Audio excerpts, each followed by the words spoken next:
Okay, so we are officially live with the consultancy space for 1819 for MCVP OD. My name's Madison, and I'm the current MCVP OD. I'm going to share a presentation with you guys so that you can follow along with me, and then there will be a space for Q&A at the very end.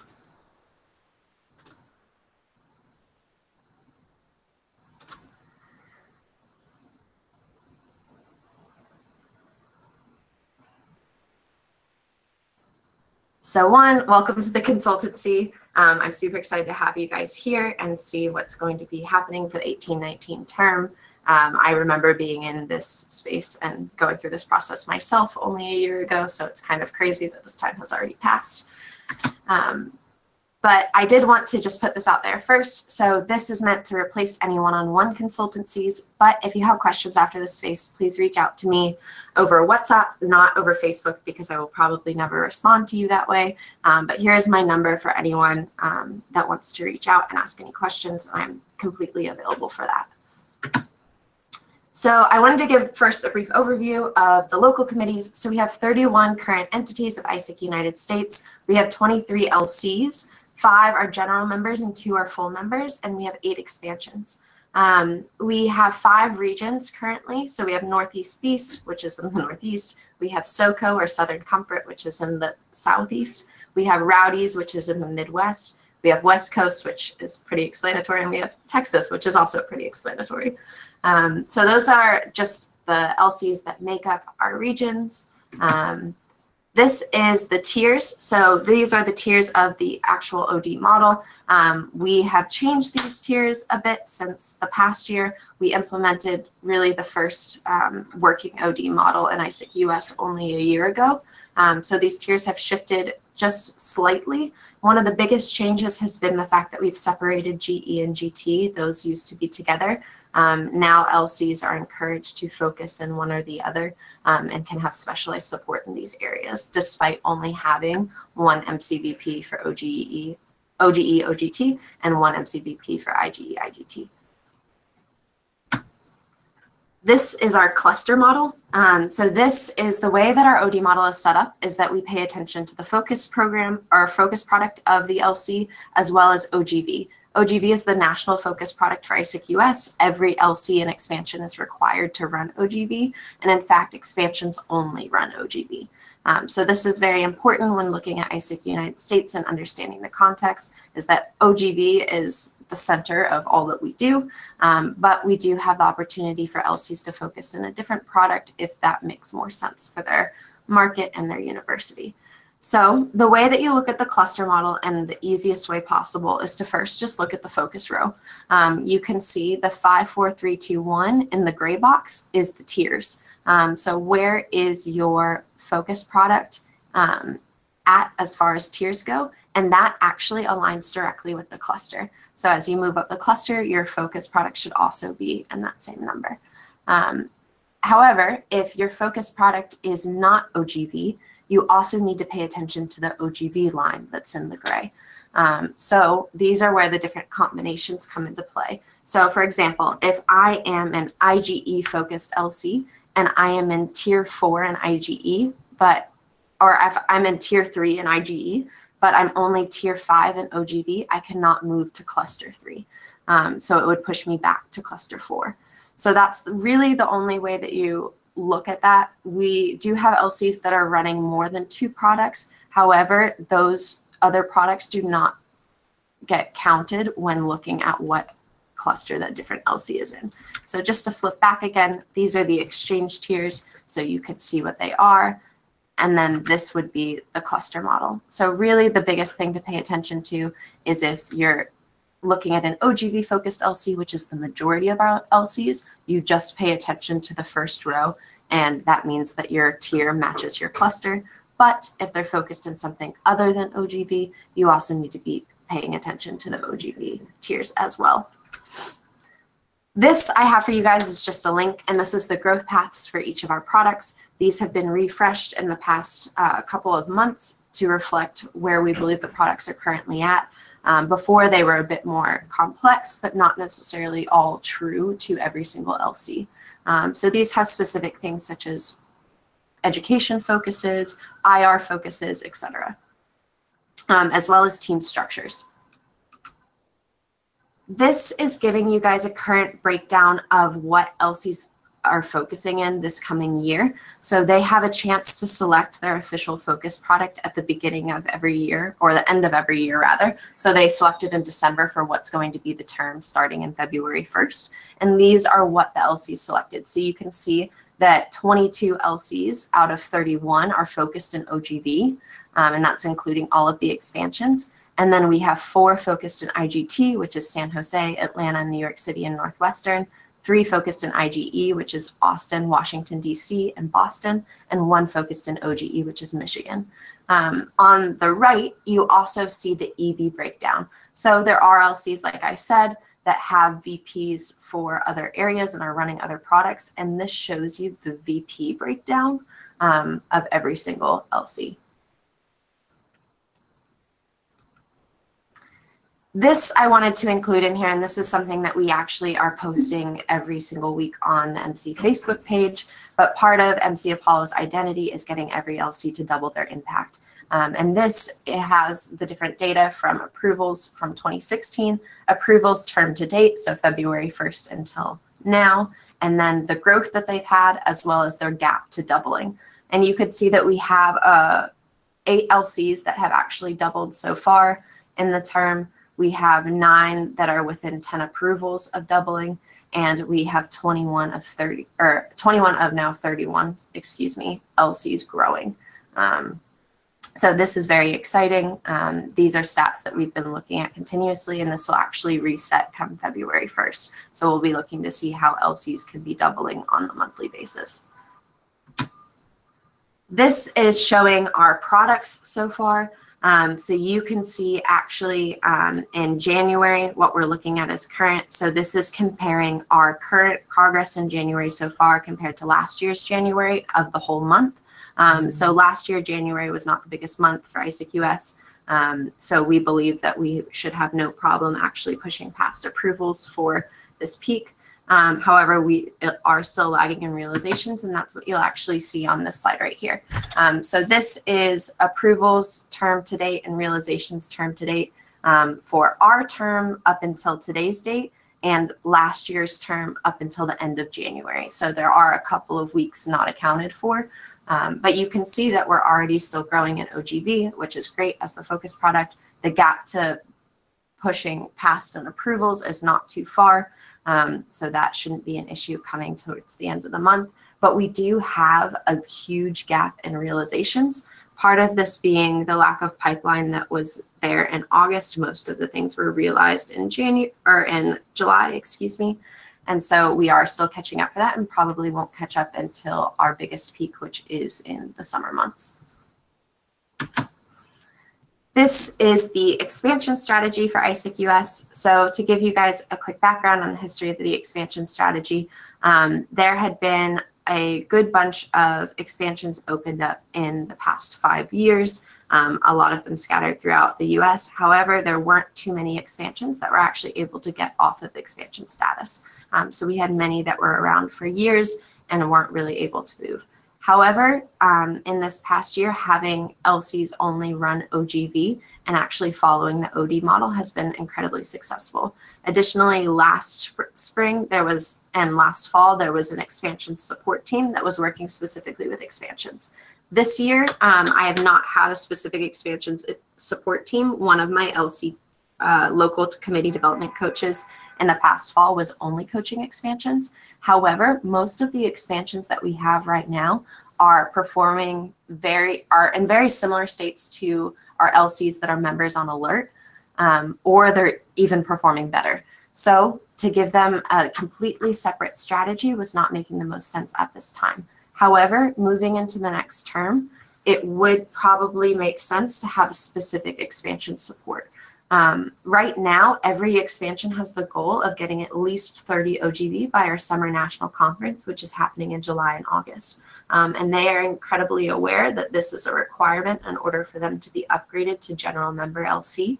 And in the past, we really haven't had too many expansions that have been upgraded. However, I do believe that these expansions all have the ability to get upgraded by Summer National Conference. And I will be holding them to that because I made a conscious decision alongside Alex and the rest of the team to not open up any other expansions in my term and instead focus on growing these expansions to being general and full members. However, with that being said, the ideal situation is that we then have no expansions at the end of my term and my successor is able to work on opening expansions. Right now, we have 8 total expansions. Philadelphia, Ohio State, and Indiana State were closed in my term due to either lack of responsiveness or continued lack of results or no one to carry on the expansion.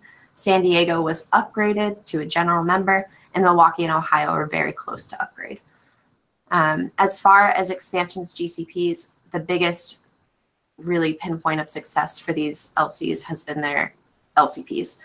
So having LCPs from expansions that are on board with strategy, that are incredibly involved, that are working hard in order to motivate and move their teams, and also saying no. So being able to say that, you know, expansions should only be running OGV to getting them to focus, but also saying no to outside people looking to open expansions. So that has been like a big push because I am one person. I do not have OD directors. I do not have an OD team. So being able to do this by myself and making sure I could give the expansions that currently exist the support that they deserve. The thing that has been different this year is that we've added in virtual expansions. And this is part of the strategy to, one, grow our OGX market over what is a very large country, and we're not even present physically in all 50 states, but being able to be there virtually instead. But it's also a strategy for opening future physical expansions. So I'm working closely with both the OGX and marketing side of things, as well as Ian, who's in partnerships, to work with universities who could be promoters of ISIC that potentially could eventually evolve into physical expansions, but also creating a reintegration strategy. So like I said, I do not have any plans to open expansions within my term. However, I do want to set my successor up for success if they do decide that physical expansions are necessary to open in their term. So with that being said, we are promoting virtually at campuses that do not currently have ISIC to send students abroad. And ideally, we can have some of those students, once they're approved, actually go through a reintegration strategy in which they could attend Summer National Conference, which would be the first conference of your term, and get the training that they need in order to become an LCP of an expansion. This is not something that I want to be an afterthought or something that they're aware of when they are even on exchange, but something that we could be talking about from the get-go. So as soon as people are approved from these universities, actually starting to talk to them about what their ISIC experience could be. The next component is the LCD team. So like I said, I am one person. I do not have OD directors. However, I do have the local committee development team. So this is my team of 7 coaches that helps run ISIC US and provide support to the LCPs. The LCD team actually started in 2016 when Alex was in charge of it. So she had an LCD team that was coaching my actual LCP class. And that was kind of the first iteration of this. However, in Lydia's term, when she was MCVP OD, she had one team in the fall and she had one team in the spring, and I was actually able to be a part of the spring team. And this evolved the team a little bit further into what we could be providing. However, I, in this term, have really put a priority on building this LCD team.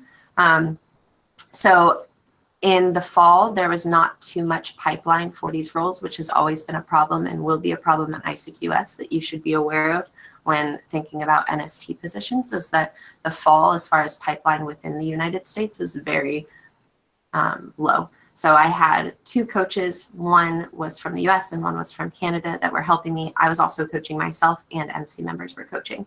This is not the ideal situation at all, just because it does take a lot of time away from the MC. But in this spring semester, I've been able to have a full team of LCD coaches, like I said, 7 of them, and I had the first ever LCD team summit that was held in New York, and we did it at the same time as the LCP steering team for Alex, and they were able to learn coaching skills. We did a huge LC scorecard session in which they learned details about every single LC. We were able to plan out projects, so they have 3 projects right now, the first being internal comm, the second being reporting and tracking, and the third being LCP education cycle. This has been an incredible investment to have them come for the summit. I would recommend it over and over to anyone who has my role in the future to invest in this and to make it happen, because being able to have them physically and having a full planning time was useful, and it makes the online management of the team so much easier. The next is just going over initiatives, results, and overall things about the role. So one of the initiatives in the term was doing health reports. So getting LCs to follow the OD model was one thing, and focusing and having them move through the tiers was incredibly important. But there is a lot of gaps as far as what makes a truly healthy LC. And so giving monthly reports out to the LCs based off of their completion of SONA, their finance audits and reports, their team standards tracking, their growth in their focus product, their growth overall, and being able to also make sure that they're fulfilling their plans. So this report was in the test run stage in the fall, and now this is actually a project that the LCD team has taken over. And so they revamped the report and are getting it ready to send out for the Alex starting in February. The other thing would be the LCD team. So like I said, the first summit, actually having a planning space with them, creating projects, and being able to change the percentage of my JD that I spend for LCD team to be able to deliver team standards to them is something that is new, and I would definitely recommend going forward with. The next is LC visits. So in the past, we had done LC visits heavily in the fall. However, we're changing the strategy up a little bit and sending almost all of the LC or all of the MC out of office right now. So in January, MC is on the ground with the LCs. We have a couple people who have already left. I'm leaving myself next week to go on 4 different visits, but seeing what we can do in order to prepare these elects for their upcoming role and also make sure that planning is completely solidified. So we did a large planning session at the end of our winter national conference, but we want to make sure that LCs are fully prepared moving forward. The next is Slack. So this was implemented in the last year, but has been fully implemented this year. So getting all of our NSTs onto Slack, getting the LCD team onto Slack, and making sure that we have a space where all of the information can be centralized for work. So we have channels for every single LC. We have channels for different MC projects. We have an LCD team channel, an LCD to MC channel. But it's a really great way of organizing things and has made our internal communication run a lot smoother. The next is the membership model. So this actually just passed at our Winter National Conference, that we changed our membership model based not off of realizations anymore, but off of approvals. The reason for this and the research behind it was that our OD model is fairly similar to that of Italy and Colombia, thanks to Mauro.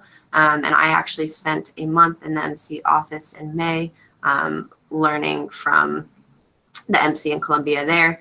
And there was the change in Italy actually 2 years ago to switch to approvals, and they saw a burst in approvals happening with not a lot of issues as far as conversion rates go. So I was able to talk with their MCVP OD about how they downscaled that and what difference it made, and our LCs were also completely on board. So that has passed and that has changed. So now our tiers and clusters are officially based in approvals as well.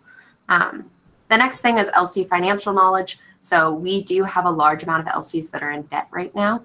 There are measures that have been put into place in which, for example, we just changed our financial model at our Winter National Conference, but there also is a big focus on providing LCPs with the financial knowledge they need to run their LCs. So this is also another project of the LCD team, is to work alongside myself and Yatish, who is our MCVP Finance, to provide LCPs with what they need moving forward. So for some of them, that's a get out of debt plan, and for others, it's just being able to track ROI, to plan for their affiliation fees, etc.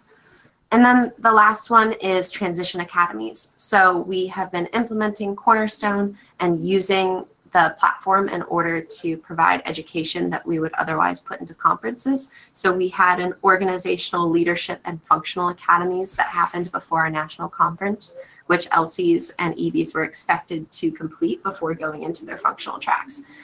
This was the first time we'd done it, and it wasn't as successful as we had hoped for. So not every single person had completed the academy before they got to the conference. However, this is something that we are looking to improve upon and actually expand to our future conferences as well. So I have the LCD team working with me right now to potentially create academies for our spring conferences, which are for particularly new members. So after induction, they will have a course that they go through before actually getting to the conference. As far as results go, we have had OGV growth, as you could see from the charts before. We also had LC's growth in winter peak. So we had not only just a bigger winter peak than we've had in the past, but we have had a greater number of LCs actually contributing to that. So in the past, it has been maybe 4 or 5 LCs that have contributed to winter peak. And this winter, we had most LCs getting approvals in the winter. However, we did have a decrease in both GT products, which is very sad and also is what is happening globally. We do have LCs focusing and are on board with the OD strategy. So we had LCs that are still, cutting products, who are actually moving their people and their money around to not just say they're focusing, but actually focus. And then we have also been able to increase OD capacity with LCD team. So again, having the summit, having a team of people in which I was able to, physically be there and train them and coach them, has now freed up a lot of my time, and I believe will provide a lot more to the LCs. As far as just some more context into the role, I do interact a lot with Alex as MCP. I do not have an operations role, so I know in some entities the OD, MCVP OD also has an ops role. For me, that is not my relationship with Alex. She is the one who is running ops and is seeing over them. However, I know that Lydia is looking to make slight changes to the JD and might have the MCVP a bit more involved in operations, but I would leave that up to her to explain and what she wants there. However, I do meet with Alex at least once a week to go over what we're providing for the LCPs, because she is the team leader of the LCPs. However, a big part of my job actually goes into helping her with that, as well as interacting with LCPs. So like I said, I am creating a lot of the resources for LCPs. I'm involved heavily in the LCP tracks at conferences. I am doing the LCP newsletters or any communication with LCPs, helping Alex to run the national calls for LCPs as well. As far as interacting with the plenary, I am on the road a lot, so it's very likely that you as MCVP OD would go to a lot of coaching visits and would be present at a lot of conferences, but it's a lot of fun. The next is subcommittees. I have 3 subcommittees that I'm a part of. One is on the ISAC US Board of Directors, and 2 are in the national plenary with LCPs. So on the board of directors, I am in charge of the local committee development subcommittee. And so we have 3 board members that are also involved in that, as well as Ola, who's MCVP TM. And we report to the board on the health of the LCs, what's going on as far as their membership and recruitment, as well as development of LCPs and conferences. So they're just very concerned about how healthy our LCs actually are.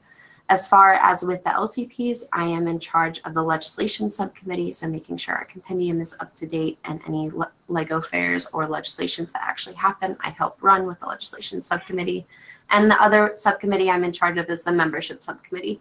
So this meets again at national conferences to provide the membership report for the upcoming legislation. However, we also upgrade at any single point. So once an LC hits the requirements for upgrade, it doesn't need to be at a conference in which we upgrade.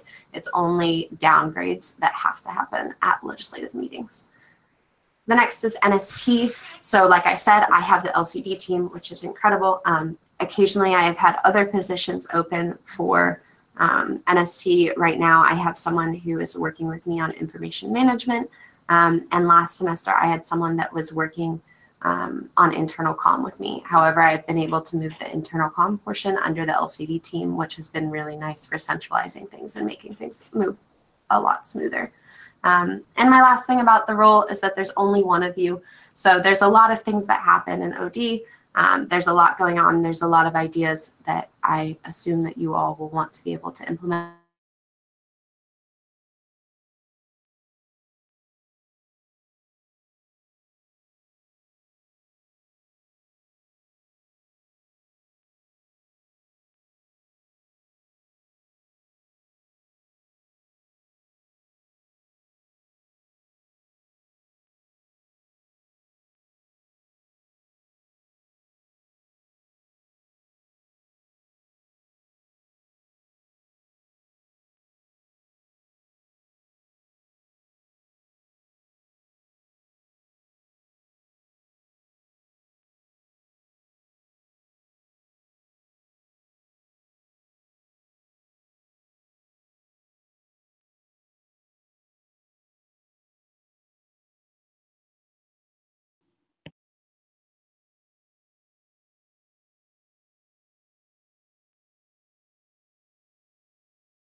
Are you back?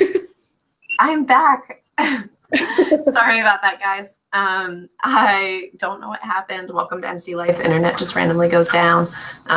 So like I was saying, you guys are free to ask any questions, and I am here to answer them.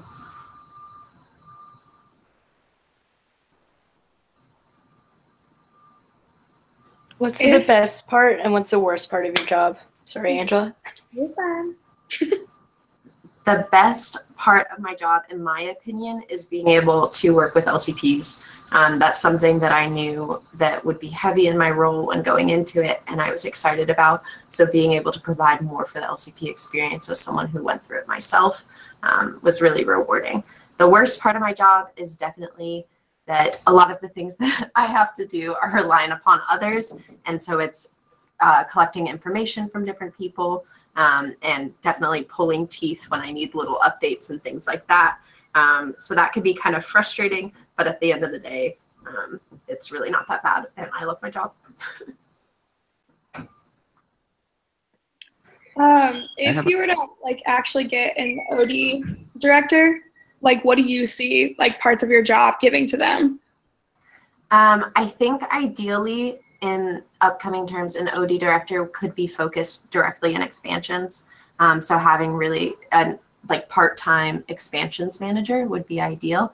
However, with the current state of financials and things like that, I know that's not the priority of positions to come, nor would I make that the priority if I was MCP. However, I think that you can try to work things out as far as finding pipeline for those roles of people who can actually be working part-time and figuring that out. I have a question for you. How was the main challenge like in the national implementation of your strategy with local entities?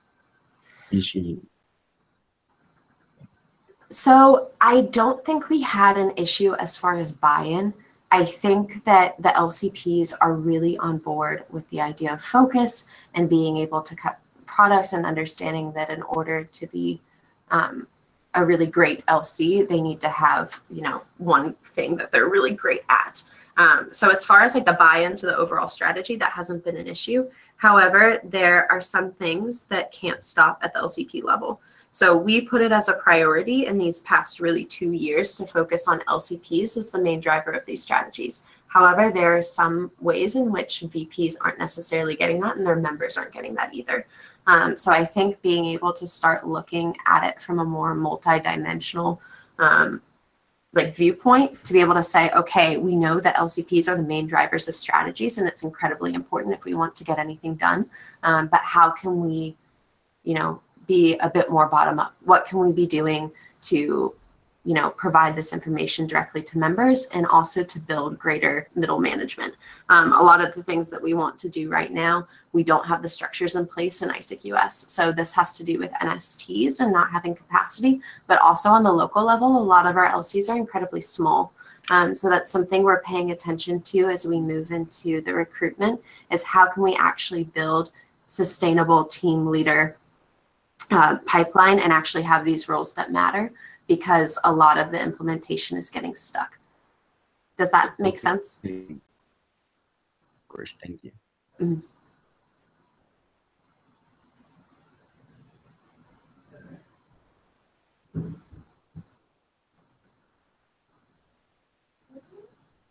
Any other questions?